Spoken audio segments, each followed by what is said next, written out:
This episode is brought to you by Ground News. To the new form of leftism that has infected institutions across our nation. This form of cultural Marxism. The author of the brand new book, Unwoke, How to Defeat Cultural Marxism in America. The president, who together with a band of his closest thugs, misfits, and Marxists. Cultural Marxism. Cultural Marxism. Cultural Marxism. Cultural Marxism. Today, we're talking about cultural Marxism.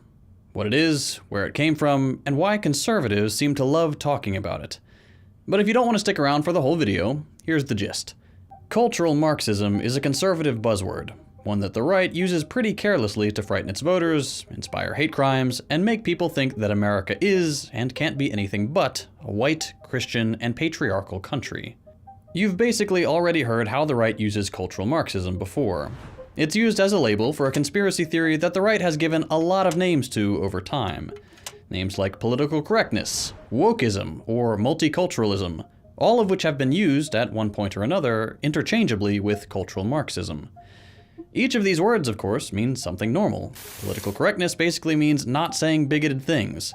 Woke means being aware of structural injustices. And multiculturalism means it's good that there's not just one kind of people here.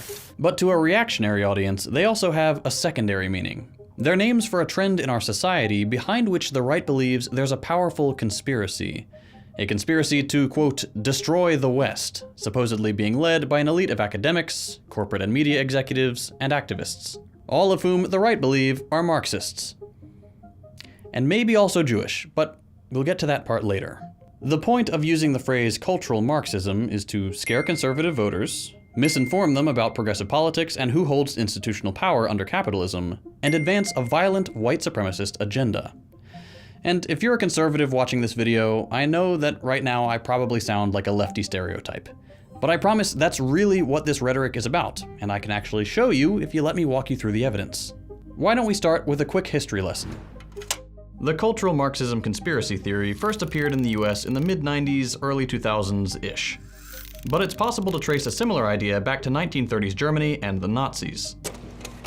When the Nazis came to power, they designated as one of their enemies something they called cultural Bolshevism, or alternatively, Judeo-Bolshevism. Cultural Bolshevism was a conspiracy theory promoted by Hitler, Goebbels, and other prominent Nazis that a plot of Jewish communists was out to destroy German society and the West. Hitler and Goebbels would make a point of calling Marx Karl Heinrich Marx, kind of like how some conservatives call Obama Barack Hussein Obama, and would repeatedly mention that important figures in socialist history were Jewish, like Leon Trotsky or Rosa Luxemburg. Then they would claim, incorrectly and without any basis in fact, that a few Jewish people controlled the world, the banks, the government, that they were communists, and that they were bringing about chaos, destruction, and degeneracy. All justifications the Nazis would then use for the Holocaust and the mass executions of left-wing opposition during their rule. Here's a couple of quotes of the kind of stuff they said.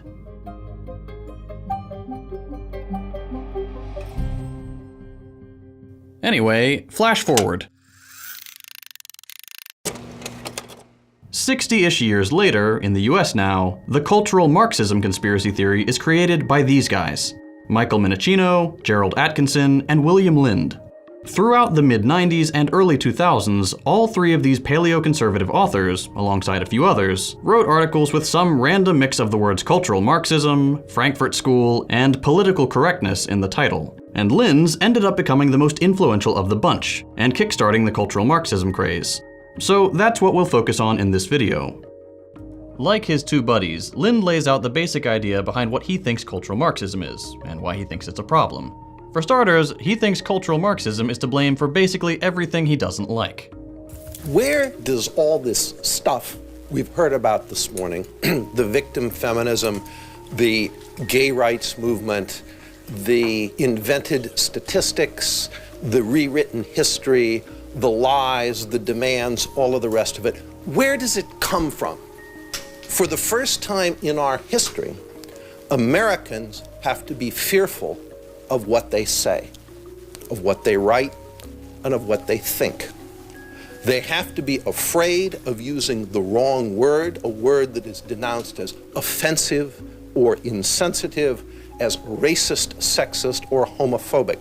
Where does it come from? What is it? We call it political correctness. Political correctness is cultural Marxism. For a country that's been steeping in Red Scare rhetoric for nearly a century at this point, associating basically anything with socialism, Marxism, or communism is a pretty safe bet to get conservatives to hate it. And you probably already know that this rhetoric hasn't changed since. The perspective is that anything white is bad because that's the dominant culture. You dehumanize people. You don't treat them as individuals. It is a Marxist ideology. The cultural Marxists, what they thrive on is chaos, personal chaos, people being made miserable, people living in fear. If you live in fear, you can't run a business, you can't build your business, build your family. Spirituality goes out the window, and that's how they win. These are the right's favorite lies. In truth, not many people would object to what's actually taught in women's, queer, or black studies departments. Professors in these departments all more or less research and then teach pretty easily verifiable truths. Like, some groups in the US are marginalized on the basis of their class, race, gender, and/or sexual orientation. Some parts of our culture and of our economy make this marginalization both easier and cause it to feel more normalized. Historical and contemporary facts point to the conclusion that this is more of a feature, not a bug, of capitalism. They're not teaching white kids to hate themselves or rewriting history or whatever. It's all pretty obvious stuff. Similarly, not many people are opposed to the civil rights or gay rights movements and their demands for equality. But conservatives will lie and imply these movements are basically promoting butchering straight white people in their sleep and grooming children, which they're not. And again, not many people object to the idea that if someone says something racist, someone else is allowed to say, "Shut up." That's free speech. But conservatives like to call this censorship, which it's not. But it does sound worse. When pundits talk about cultural Marxism, they'll take these mischaracterizations and tie them to another word most people have trouble defining, a word conservatives already distrust: Marxism. Then they'll take these mischaracterizations, both of Marxism and of various progressive beliefs, and say that they're the product of some hidden elite. The hegemony of the people currently in charge. They're doing it in secrecy. The socialists are in charge of the White House. Nowadays, conservatives are pretty explicit when they call progressive politics elitism. Lynn's a little more indirect with his approach. First, he starts by bringing up a few Marxist academics: Max Horkheimer, Theodor Adorno, and Herbert Marcuse. The members of the Frankfurt School are Marxist. Then he says the Frankfurt School is at the root of the cultural Marxism conspiracy.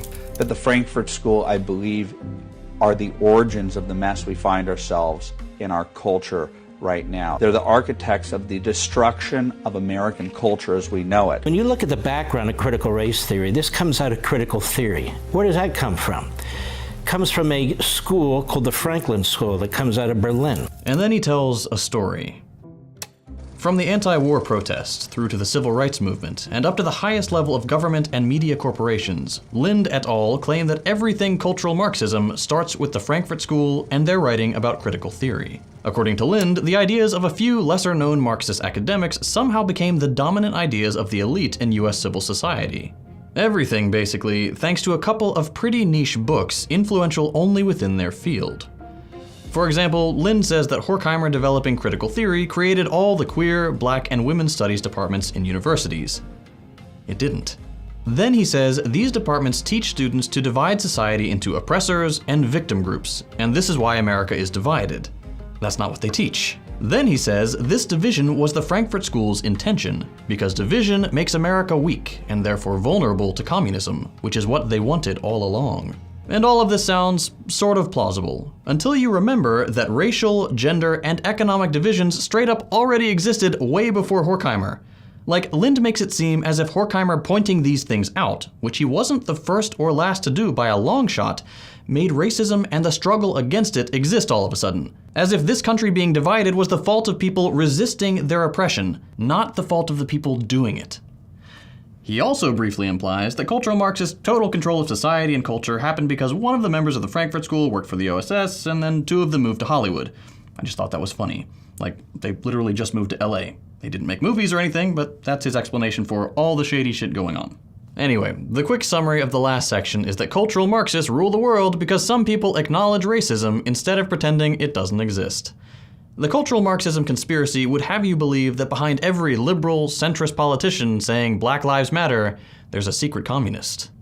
What's missing from Lind's analysis is the truth, We have a government almost entirely made up of centrist and right-wing millionaires and billionaires, lobbied by every major corporation from weapons to pharmaceuticals. Business executives run most major universities. Every econ department in the country teaches capitalist economics at the 101 level to hundreds of thousands of students as if it's the only thing that exists. And every major media company is owned by billionaires and funded by other billionaire advertisers. You couldn't get a more capitalist-dominated system. But sure, a few social science departments teaching the work of one of the most influential political thinkers of the time is proof that anti-capitalists, who can't even get 1% of the vote, are running the country.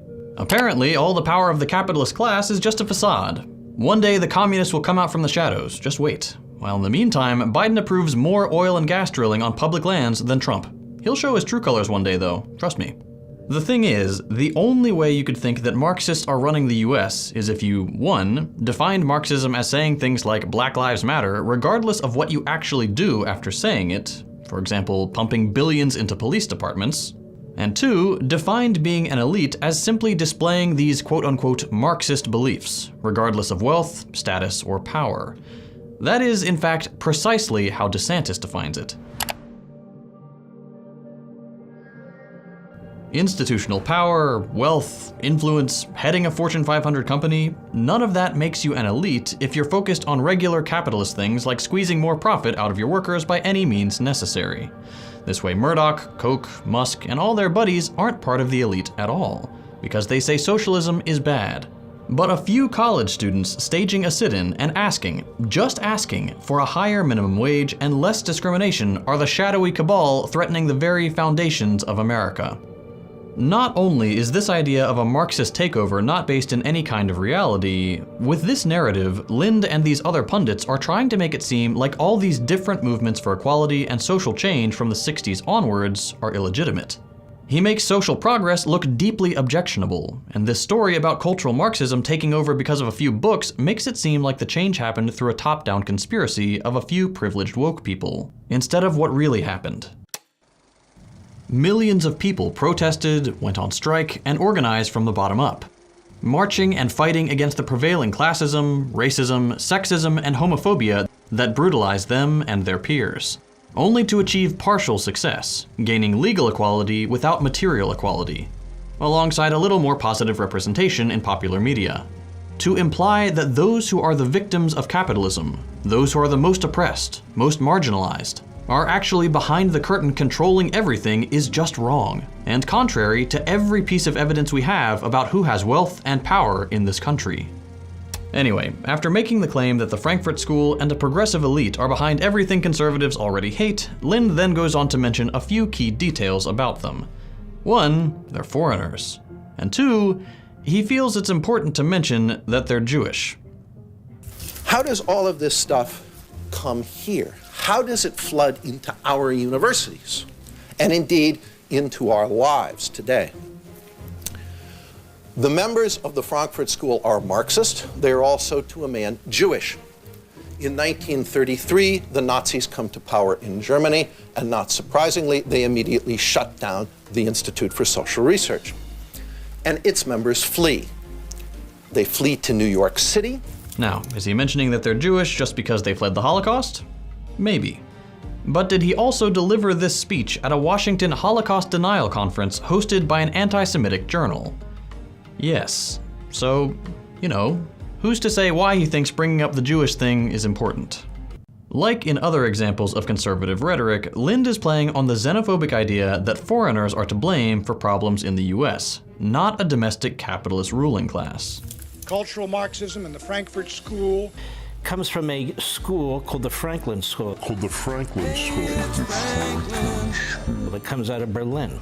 These are a group of Marxists. One of their gentlemen fled Hitler, came to the United States. This framing can be used as a way to impose stricter immigration controls, which the right is fond of. order my government to deny entry to all communists and all Marxists. And it serves as a good way of framing socialist and progressive ideas as un-American, because foreigners are the ones that had to import them. Finally, we get to the core of the cultural Marxism conspiracy, the white supremacy stuff. The point where the cultural Marxism story culminates is what these Marxists supposedly do once they're here. Gramsci said that the workers can never see their true class interest as defined by Marxism until they are freed from Western culture and particularly from the Christian religion. He also theorized that the great obstacle to the creation of a Marxist paradise was the culture, was Western civilization itself. For conservatives, the main goal of cultural Marxists is to destroy the West. In the West, but anti-West. The forces destroying this country and the West. So everything rides on this. We don't want them when they want to destroy our country. When conservatives talk about cultural Marxists, it's not just to scare conservatives. It's not just to imply that marginalized people are really the ones in charge. Cultural Marxism is a foil against which the real America and the West can be defined. Basically, everything that cultural Marxists are, the West is not. In their eyes, the US is, quote, constituted by selective ethno-racial, sexual, religious, and economic characteristics. America's ethno-racial composition is white, Anglo-Saxon, and European. America's gender-sex regime is patriarchal, heteronormative, and centered around the nuclear family. Its religious order is Christian. Its economic structure is capitalist. The values of individualism, meritocracy, and private property are sacrosanct. For conservatives, then, cultural Marxists pose an outside threat to this so-called real America, either because they're foreigners or because holding Marxist beliefs makes you not American according to their definition. The hectoring lifestyle liberals, the one who work to crush the American spirit, freedom and independence of mind, masculinity. Because they are godless, they could care less about the capitalism, property, and they hate the nuclear family. Conservatives don't care that socialist ideas have been well established in the US for over a century and promoted by Americans like Eugene Debs and MLK. Never mind that America has never been a country populated entirely by white people or Christians. Never mind that who counts as white has never been consistent. Never mind that capitalism is destructive, exploitative, and leading us to extinction. Because these are the things that Marxists believe, they are un-American beliefs. To conservatives, the US has always been Christian, white, straight, and capitalist. And these foreigners and their foreign ideas are trying to destroy that. In other words, pundits that use the cultural Marxism theory are getting their audience riled up about defending America, and then sneaking in that defending America means defending all the stuff we've already listed. Basically every facet of the existing social hierarchy against people whose only real demand is equality, but who they portray as wanting chaos. Because to them, an America that isn't dominated by white, Christian, patriarchal, straight, or capitalist culture is chaos. This rhetoric inspires conservatives to see centrist politicians like Biden and left-of-center social democrats like AOC and Bernie as hardcore communists. And for most of them, that's all they really need to see Trump and DeSantis as the lesser evil. But on top of that, this rhetoric will also inspire a select number of people to commit horrific acts of violence against those who do not conform to this vision of the US, either because of who they are or what they believe. For example, conservative cultural Marxism rhetoric is what inspired people like Anders Breivik, who in 2011 killed over 70 people in Norway. In his manifesto, Breivik explains he was defending Norway against cultural Marxism, political correctness, and multiculturalism. During his trial, he justified killing close to 70 children at the Norway Labour Party summer camp, calling them traitors, quote, committing or planning to commit cultural destruction, including deconstruction of the Norwegian ethnic group and deconstruction of Norwegian culture. The point is, the cultural Marxism theory works for the far right. It gets people to think a conspiracy of Jewish Marxists is behind social progress, and that social progress leads to chaos.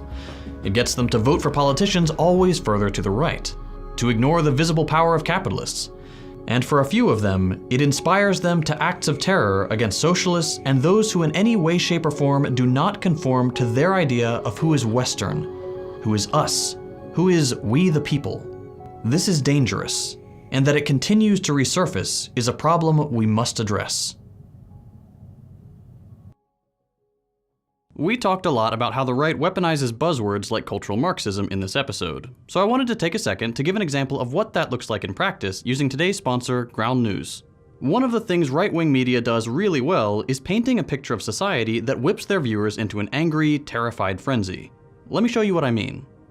Here we have 3 examples of right-wing coverage of cultural Marxism. Notice how each article employs buzzwords like wokeism and trigger phrases like destroy the West and erode the family. There's never any explanation of what that means or how exactly it's happening, but that's the point. As long as your rhetoric is incendiary enough and makes your reader feel like they're under attack, you don't actually need to provide evidence, as you saw with the examples throughout this video. The far-right playbook is to attempt to make the reader fear for their children's safety, or that their faith is being taken from them by some outside force. 2 very compelling emotional claims. And this is the approach they take with every topic. Everything is turned into a cultural struggle of us versus them. The key here is to remember who benefits from this kind of coverage. And Ground News goes a long way towards helping the reader understand what interests are funding each of these outlets. This is something I get asked about a lot. How do I help parents or friends break out of their little propaganda bubble? It's great to analyze rhetoric like this, examining wording to look for bias and determining who's behind each outlet, but it's a lot of work, and none of us have time for that. That's why I always recommend people check out Ground News, because it has a ton of really useful tools to make building media literacy skills a lot easier.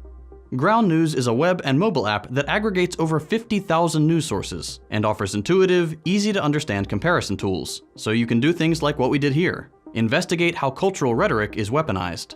You can also see the political leaning, factuality rating, and ownership of every single news source right in the app. No tedious research required.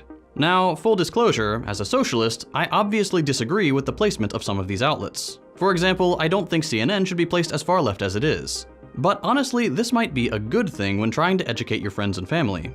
If you come at them with, well, actually CNN is a right-wing network, they're not going to take you seriously. Ground News is the perfect first baby step towards media literacy. If you're looking for a way to give your friends and family a great set of tools to understand media bias, who it serves, and how to spot it, I highly recommend you check out Ground News at the link below. And if you really like it, they're currently offering a 30% discount for their Vantage subscription to all Second Thought viewers. You can only redeem the discount at ground.news/secondthought, so be sure to click the link below. If you enjoyed this video, consider dropping a like. If you hated it, a thumbs down. You can check out my other work by following the links on your screen. Thanks for watching, and I'll see you next time.